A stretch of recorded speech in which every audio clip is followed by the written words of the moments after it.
Be ready. Start. The learned counsel for the appellant has placed reliance on the case of Mohsin versus Reshma.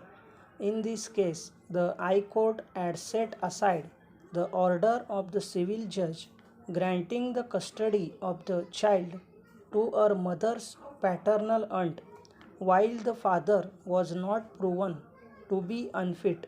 However, the High Court of Rajasthan held that, in the light of Section 19, which bars the court from appointing a guardian when the father of the minor is alive and not unfit, the court could not appoint any maternal relative as a guardian, even though the personal law of the minor might give preferential custody in her favor.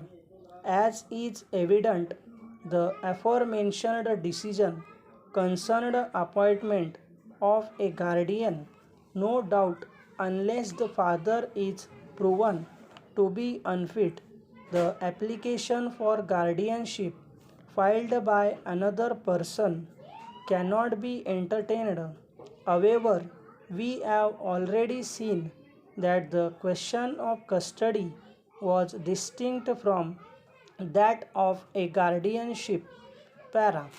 As far as matters of custody are concerned, the court is not bound by the bar envisaged under Section 19 of the Act.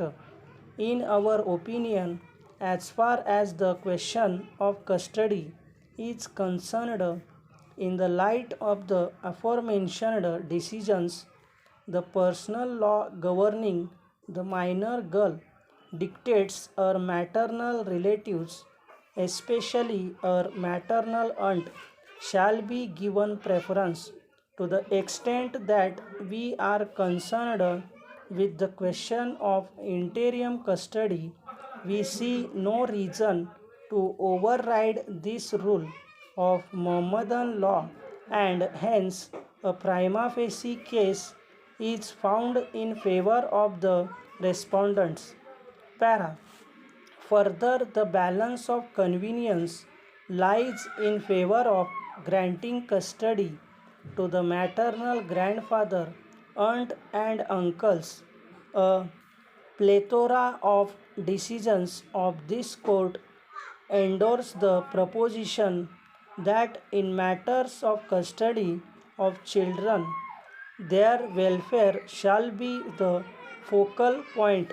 Once we shift the focus from the right of the contesting relatives to the welfare of the minor children, the considerations in determining the question of balance of convenience also differ. We take note of the fact that respondent number 2 on record has stated that she has no intention to get married, and her plea that she had resigned from her job as a technical writer to take care of the children remains uncontroverted. We are hence convinced that the respondents will provide sufficient love and care for the children till the final disposal of the guardianship application. Stop.